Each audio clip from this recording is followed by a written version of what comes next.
ये वो जगह है, यहाँ जानवरों का बनाया हुआ था कई सालों से, कई और आगे चलकर हम आपको मुर्दादा दश्ती का भी घर दिखाते हैं जो अभी सलेंडर हो चुका है। हाँ, जो मुर्दादा दश्ती जो तनवीर का साथी था काफी अरसे से, पहले उसका भाई था शहजादा, फिर उसके बाद मुर्दादा था। मजीद आपको चलकर दिखाएंगे, मुर्दादा दश्ती का भी घर दिखाएंगे।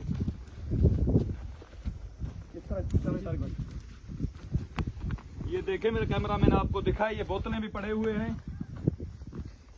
ये एक बर्तन है जो सालन पकाने के लिए, वो भी यहाँ पड़ा हुआ है।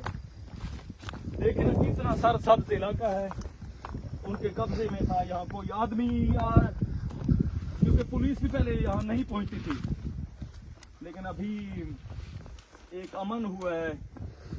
ये देखिए ना कितना आगे मेरा कैमरामैन दिखाए, परली तरफ आपको दिखाए, ये जंगल है। ये जो दिखाया आपको, यहाँ से जो मजदूर आदमी को अगवा करते थे, यहाँ से वो गरीब बेचारे सारा दिन काम करते थे, उनसे काम करवा कर यहाँ से मिट्टी उठाकर वो अपने मोर्चे बनाते थे। आगे जाकर आपको मैं दिखाता हूँ मुर्दादा दश्ती का घर, क्योंकि मुर्दादा दश्ती थोड़ा दूरी पे के साथ देखा, वो जो जितने लौलाई वगैरह जितने थे वो साथ ही बैठे हुए थे, लेकिन आगे गए हैं, तारिक भाई गए हैं। मैं आपको दिखाता हूँ मुर्दादा दश्ती का घर दिखाता हूँ, जो शहजादा दश्ती का भाई था। लेकिन मुर्दादा का भी 1 करोड़ इनाम था, उसने आपको कानून के हवाले कर दिया, वो सरेंडर हो गया है।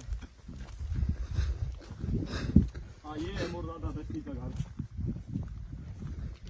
देखे ना, मुर्दादा दश्ती जो था वो था एक बलोच, क्योंकि उन लोगों ने साथ में उनके नहीं बैठना था।